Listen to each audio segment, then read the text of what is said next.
2006년 10월 20일 새벽 1시가 조금 넘은 시각 중국 헤이룽 장성의 한 여관에서 살인사건이 발생했습니다. 곧바로 현장에 경찰이 출동했습니다. 경찰이 딱 갔을 때 그때 바로 보인 상황은 한 남성이 객실 침대 위에 쓰러져 이미 의식을 잃은 상태였고 현장에는 핏자국이 난자해 있었으며 피해자 옆에는 피 묻은 낫이 덩그러니 던져져 있었습니다. 확인 결과 이 남성 자기 바로 옆에 떨어져 있는 이 낫에 맞아 사망한 거였어요. 피해 남성의 이름은 당시 38살이었던 장래희. 사건 발생 보름 전에 여관에 투숙했습니다. 사건 당일에는 다음날 아침 퇴실 수속까지 마친 상태였어요. 그러니까 다음날 퇴실이었던 거죠. 한창 여관 살인사건의 수사가 진행 중이던 이때 경찰서에 또 다른 신고 전화가 들어옵니다. 여관에서 1km 떨어진 곳에서 또 한 명의 택시 운전사가 살해된 채 발견됐다는 거예요. 여관의 상황과 똑같았습니다. 택시 안은 피로 난자해 있었고요. 놀랍게도 똑같이 택시기사 옆에 낫 한 자루가 버려져 있었습니다. 경찰은요, 순간 느낌이 왔어요. 아, 이거 연쇄살인사건이구나. 바로 이 두 사건을 합쳐서 같이 조사 들어갑니다. 경찰은요, 시간이 촉박했어요. 지금 연쇄살인사건으로 추정이 된단 말이에요. 이놈 빨리 안 잡으면 또 죽일 것 같아. 그래서 경찰은 주위 다른 경찰들에게도 이를 알려 경찰 인력을 더 투입시키고 교통경찰 부서에도 협조를 요청합니다. 또한 경찰견과 헬리콥터까지 동원, 전력을 다해 수색과 추적을 벌였어요. 그 결과 다행히도 13시간 만에 범인 검거에 성공합니다. 범인은 당시 44살이었던 림푸텐. 그는 다른 지역에서 막 이사온 외지 노동자였어요. 림푸텐은요, 딱 잡히자마자 내가 죽인 놈들? 죽일만 해서 죽인 거예요. 라고 말합니다. 도대체 피해자들과 범인 사이에 무슨 일이 있었던 걸까? 림푸텐은 2006년 10월 아내와 아이를 데리고 헤이룽 장성에 이사 왔습니다. 현지의 한 농장에서 일을 했어요. 바로 이 농장에서 림푸텐 부부는 첫 번째 피해자인 장래희를 알게 됐습니다. 당시 장래희는 농업 기술자로 전국 각지의 농장을 자주 다녔어요. 그렇다 보니 아는 것도 많고 말을 또 얼마나 잘하는지 유머 감각도 좋아. 입만 열면 주위 사람들을 웃게 만드는 그런 남자였어요. 당연히 장래희 사람들과의 관계도 매우 좋았죠. 쉬는 시간만 되면 장래희 주위로 사람들이 몰릴 정도. 하지만 딱 한 사람만은 그에게 조금 냉담했는데 바로 막 일하러 온 림푸텐의 아내 왕앤링이었습니다. 사실 당시 왕앤링은 다소 좀 지나칠 정도로 왕래희를 일부러 피하고 있었어요. 왜냐? 난 저런 사람 싫어하거든. 그냥 좀 불편해. 하지만 반대로 장래희 입장에서는 난 어딜 가나 인기쟁이고 날 싫어하는 사람이 없는데 이 여자는 나를 막 피하면서 싫어하는 듯 하니까 아, 이거 날 시험에 들게 하네? 이 여자에게 도전해보고 싶은? 사교성이 지나치게 강했던 장래희에게 왕앤링의 태도는 용납할 수가 없는 일이었던 거예요. 그래서 일부러 장래희는 왕앤링을 따로 찾아가 막 말을 겁니다. 그러니까 이때 그의 이런 행동은요, 그녀에 대한 관심이 아닌 자기 능력을 과시하고 보여주고 싶었던, 자신의 소통 능력을 증명하고 싶은 단순한 자기 성취감에서 비롯된 행동이었어요. 여튼 그의 이런 행동으로 인해 다소 차가워 보였던 그녀. 며칠이 지나자 따뜻해지면서 이 둘 매우 친해집니다. 왕앤링도 장래희의 농담에 막 웃어요. 당시 림푸텐 부부는 농장 밖의 한 마을에 집을 빌려 살고 있었고 장래희 역시 해당 마을의 한 여관에 머물고 있었기 때문에 일이 끝난 후에 가는 방향이 같았던 거예요. 그래서 장래희는 림푸텐 부부와 함께 약 1km 가까운 거리를 도보로 이동하곤 했습니다. 그런데요, 사실 이 1km도 안 되는 이 길이 림푸텐에게는 가장 난처하고 견디기 힘든 시간이었어요. 왜냐? 셋이 나란히 걷죠? 그러면 앞서 그랬잖아요. 장래희 유머러스한 남자였다고. 그런데 림푸텐은 아니었거든요. 얌전하고 조용한 남자였어요. 그러니까 셋이 같이 걸으면 장래희랑 내 와이프랑 둘이 막 하하호호, 난 그냥 옆에서 점점점, 뭔가 내가 외톨이가 된 듯한? 모르는 사람이 보면 장래희랑 내 와이프가 부부야. 내가 그냥 무슨 모르는 제3자야. 외간 남자인 줄 알겠어. 그러니까 매번 퇴근에 같이 걸을 때마다 림프텐 기분이 진짜 막말로 그냥 역 같은 거예요. 림프텐은요, 필요 없는 말은 안 하는 유머? 아우, 안 하죠. 조용한 남자였어요. 당연히 이런 남자 옆에서 아내 왕앤링 시원하게 환하게 웃은 적 없었죠. 그런데 내 와이프가 이놈이랑 얘기하면서는 그렇게 잘 웃는다? 여러분, 이렇게 셋이 같이 길을 걷다가 장래희는 자기 집으로 가고 부부도 자기 집으로 가요. 그러면 이미 기분이 상할 대로 상해진 림프텐, 집에 가서 어떻게 했겠습니까? 짜증이 나니까 아내 왕앤링한테 스트레스 다 푸는 거예요. 집에 오자마자 이유 없이 막 짜증내고 물건 집어 던지고 욕하고. 그러니까 왕앤링은 당황스럽죠. 그런데 사실 남편의 이런 행동 처음이 아니었어요. 사실 결혼한 이후로 남편의 이런 버릇 때문에 왕앤링은 거의 참을 수 없는 지경에 이른 상태였습니다. 왕앤링과 림프텐은 1990년에 지인의 소개로 알게 돼 결혼한 사이로 림프텐이 왕앤링보다 6살 연상이었어요. 왕앤링은요, 소시적 젊었을 때 한 외모한 여자였습니다. 나름 마을에서 유명한 미인. 그런데 림프텐은 아니었어요. 보시면 얼굴에 몽고 반점처럼 큰 점이 있는 못난이라고 불리던 남자. 그런데 성실하고 집도 뭐 나쁘지 않게 살아. 그래서 이 둘 연애를 시작하거든요. 그런데 자기들 둘이 괜찮아서 연애한다는데 주위에서 더 난리야. 외모 차이가 너무 난다면서 마을 사람들이 수근거리기 시작한 거예요. 예쁜 꽃이 소우리에 꽂혔다. 좋은 배추를 돼지가 먹어버렸다. 등등등. 되게 좋지 않은 농담들이 이 두 사람 귀에 자주 들려옵니다. 처음에는 이 두 사람 다 인정할 건 해야 되니까 이 여자가 진짜 이쁘긴 하거든. 이 남자가 좀 외모적으로는 부족하긴 하거든. 그러니까 농담으로 그냥 생각하고 넘겼어요. 그런데 이게 결혼한 후에도 자꾸 들리니까 특히 림프텐이 어느 순간 자기도 모르게 열등감과 갈등이 생기기 시작한 겁니다. 어느 정도까지 가냐? 누군가 왕앤링 칭찬만 해도 내 아내 칭찬을 하는 건데도 기분이 안 좋아. 불편한 거예요. 지금 이 사람이 비꼬아서 나를 욕하는 건가? 이런 문제를 피하기 위해서였는지 림프텐은 아들이 태어난 지 얼마 되지 않아 아내와 함께 마을을 떠나 타지로 일을 하러 갔고 여기저기 떠돌며 사는 삶을 선택합니다.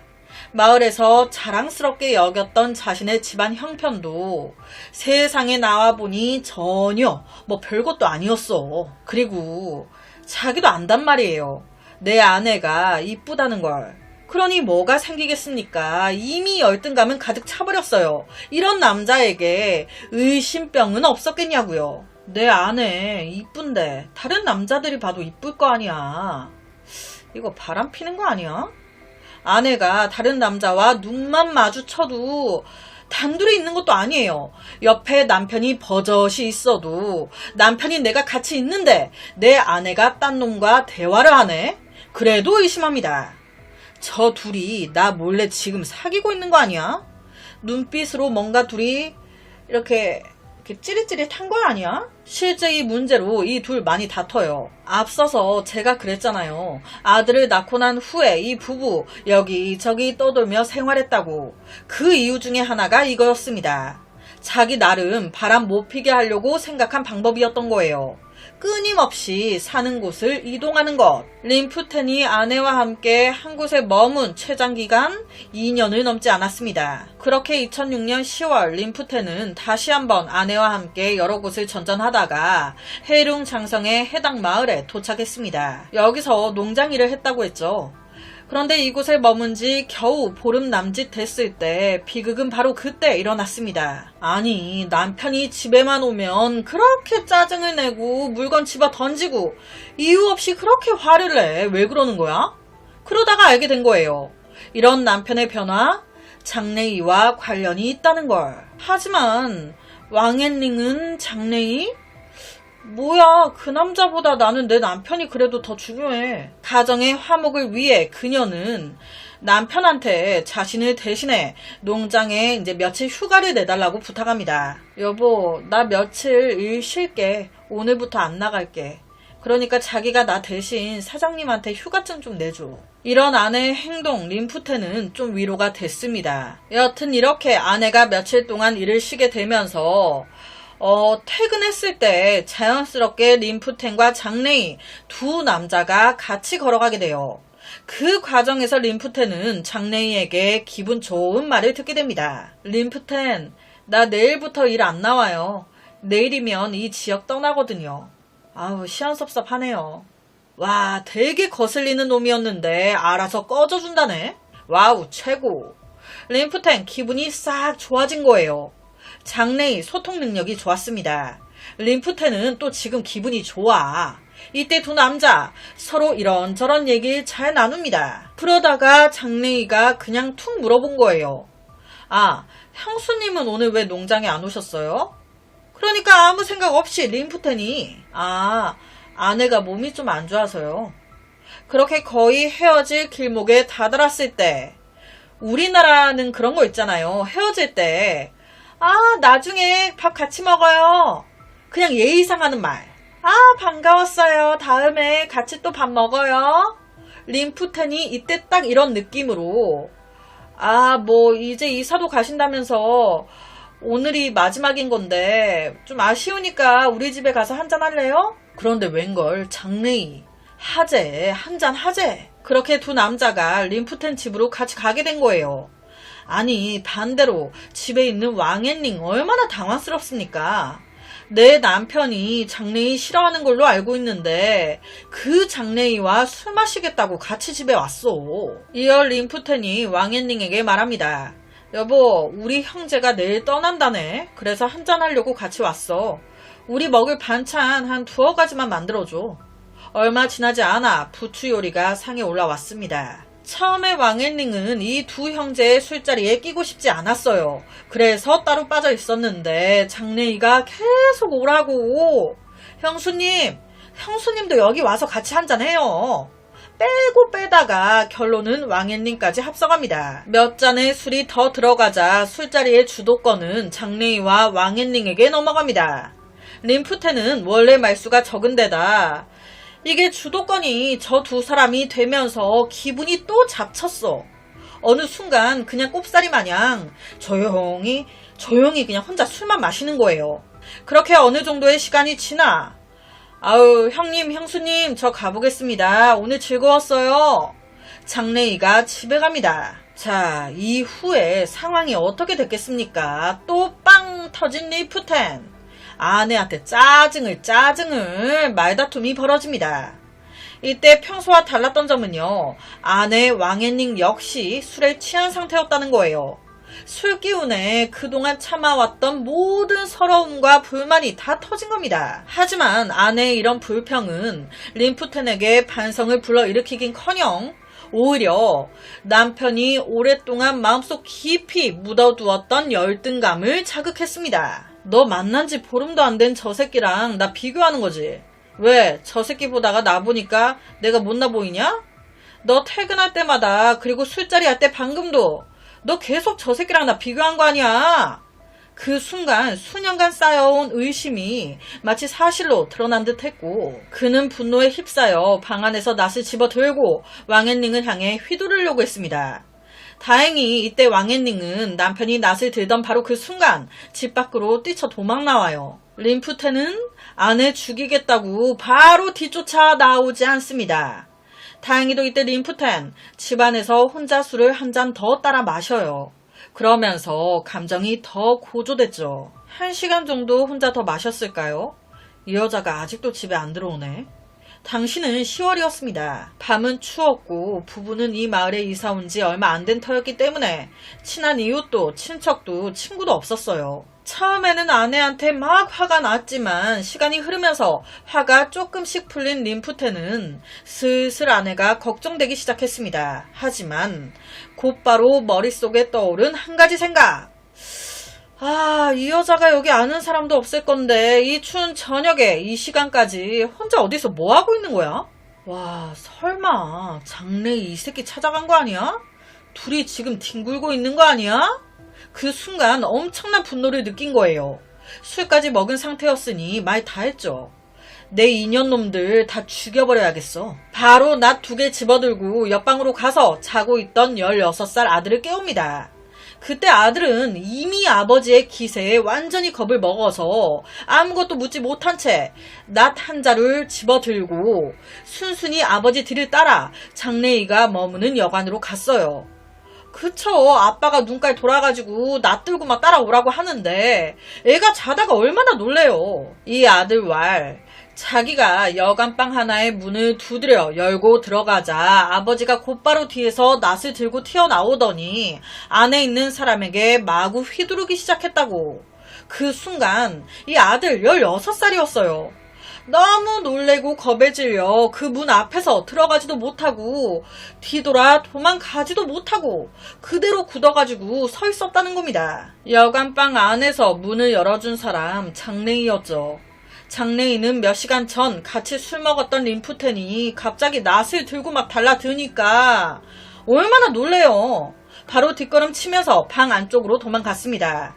그 순간 방 안은 림프텐의 욕설과 남자의 비명 소리로 가득했어요. 이후 림프텐은 범행에 사용한 낫을 버리고 아들과 함께 여관을 빠져나왔습니다. 약 1km쯤 도망쳤을 때 림프텐은 택시 한 대를 세웠고 이 둘은 뒷좌석에 앉았어요. 그런데 이 둘이 딱 타자마자 갑자기 운전기사가 운행 안 한다고 다른 택시 타라고 그러면서 한 손으론 핸드폰을 꺼내들고 다른 한 손으론 운전석 쪽 문을 열려고 합니다. 그때서야 림프텐 알게 된 거예요. 아, 지금 내 상태, 내 옷에 피가 묻어있고 내 옆에 아들 하얗게 질려있고 내 손엔 아직도 피가 뚝뚝 떨어지고 있구나. 그 상태를 본 운전기사 갑자기 운행 안 한다면서 자기 핸드폰을 들고 차에서 내리려고 하네. 뭐 하려고 하는 거겠습니까? 이놈 신고하려고 하는 거구나. 그래서 운전기사가 안전벨트를 풀어 내리기 직전에 뒷좌석에 앉아있던 림프텐이 운전기사의 두 팔을 못 내리게 뒤로 해서 잡아버립니다. 팔을 뒤로 이렇게 결박시키듯이 잡아버린 거죠. 그리고 아들 정신 차려. 네가 지금 들고 있는 낫 그걸로 이 새끼 목을 베버려 얼른. 와, 아들 16살이었어요. 이 상황 자체가 얼마나 무섭습니까? 그 상황에서 아빠가 막 눈깔 돌아가지고 악지르면서 나 가지고 얼른 이 놈을 내려치라고 이 운전기사를. 그러니까 분위기에 압도된 아들이 낫을 집어들고 운전기사의 목을 내리친 겁니다. 와, 이게 무슨 상황이에요. 그 후에 이 부자는 각자 흩어져 도망쳤고 림프텐의 아들은 어디로 도망가야 할지 몰라 결국 그들이 새들어 살던 단층 집으로 도망칠 수밖에 없었습니다. 나중에 체포를 피하기 위해 왕앤링은 아들을 숨기기도 했어요. 하지만 결국 이 부자와 왕앤링 모두 경찰에 연행됩니다. 몇 시간 전까지 함께 술을 먹었던 장래희 살해당했습니다. 택시기사는 또 무슨 죄입니까? 그리고 아들을 왜 끌어들여요? 아들까지 왜 살인자 만들어? 왜 끔찍한 기억을 주냐고. 여기서 진짜 더 짜증나는 게 뭔지 아세요? 이 아들, 아버지 때문에 무기징역 받았습니다. 왕앤링 역시도 아들을 숨겨준 죄로 징역 3년 받았어요. 여기서 더 대박은 뭔지 아세요? 자기 때문에 2명이 죽고 지 아들 무기징역 나오고 아내까지 난리가 났어요. 그런데 이런 상황에서도 림프텐이 가장 후회하는 거? 아내까지 죽이지 못한 거였습니다. 계속해서 고집스럽게 아내가 그날 밤 장래희한테 가지만 않았으면 그 새끼 죽을 일 없었어요. 둘이 바람 났으니까 내가 죽인 거 아니야. 죽일만 한 거 아닙니까? 내가 뭘 잘못했어. 와, 그렇다면 정말 당시 아내 장래희를 찾아갔을까요? 이 아내는요 장래희와 아무 사이 아니었어요. 그날 밤 장래희한테 왜 갑니까?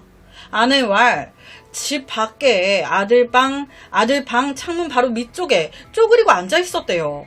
아들 방 창문 바로 밑에. 이걸 입증해줄 사람은 아들이요. 아들이 엄마를 봤거든요. 남편이 아들 깨워가지고 놔들고 나갈 때까지도 이 아내 아무것도 모르고 그대로 그곳에 쪼그리고 앉아 있었어요. 그럼 또 한 가지 의아한 점이 생기죠. 그럼 아들은 왜 아빠한테 엄마 거기 있더라 이런 얘기를 안 했냐. 아들 왈 엄마를 본 게 아빠를 따라 낫을 들고 집을 나오면서였대요. 아빠라는 놈이 자고 있던 애를 깨운 거였잖아요. 그때는 엄마가 거기 있는지 몰랐고 무슨 상황인지도 몰랐고 눈가에 돌아 아빠가 놔들고 따라와라 라고 하니 분위기에 눌려가지고 아무 말도 없이 따라 나섰던 거예요. 그렇게 집을 나오면서 앉아있는 엄마를 봤던 거고요.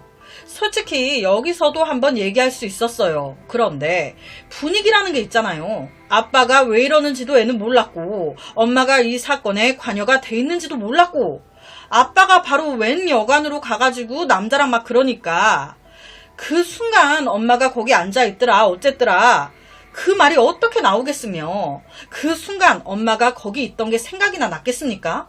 지금 살해 현장을 봤는데 그리고 뭔가 분위기가 나를 깨워서 놔들고 가자라고 할 때도 아빠 눈빛하며 지금 누구 하나 죽일 것 같아. 그러니까 나오면서 엄마를 봤어도 아빠를 보는 순간 그걸 잊어버렸던 거죠. 그리고 그 이후에 이어진 상황들은 이 아들 자기가 사람까지 죽였습니다. 그 상황만 생각이 나지 엄마 봤었던 게 생각이 났겠냐고요. 이거를 경찰 조사를 진행하면서 이제 나중에 애가 얘기를 한 거예요. 아 맞다 그때 엄마 거기 있었다. 내가 나오면서 봤었다. 와 그러니까 한 남자의 열등감과 오해, 의심으로 인해서 장래희 내 아내와 친해 보인다고. 아니 택시기사는 또 무슨 죄예요. 아들은 와 무기징역. 진짜 미친 아빠 때문에 엄마 징역 3년. 사망한 이들은 가족이 없겠냐고요. 그 가족들은 또 무슨 죄예요. 한 미친놈 때문에 다 망가졌죠. 최악입니다. 이런 사건은 이게 전 세계 마지막 사건이었으면 좋겠어요. 다신 일어나지 않았으면. 오늘 제가 준비한 사건은 여기까지입니다. 어떻게 들으셨나요? 매일 저녁 10시 25분 모미지 업로드 구독과 좋아요 그리고 새로운 영상이 업로드 될 때마다 띠링띠링 알려주는 알람 설정까지 한 번씩 부탁드립니다. 내일 저녁 또 다른 사건으로 찾아뵙겠습니다. 내일 봬용. 쇼츠도 한 번씩 봐주세요. 모미지 쇼츠.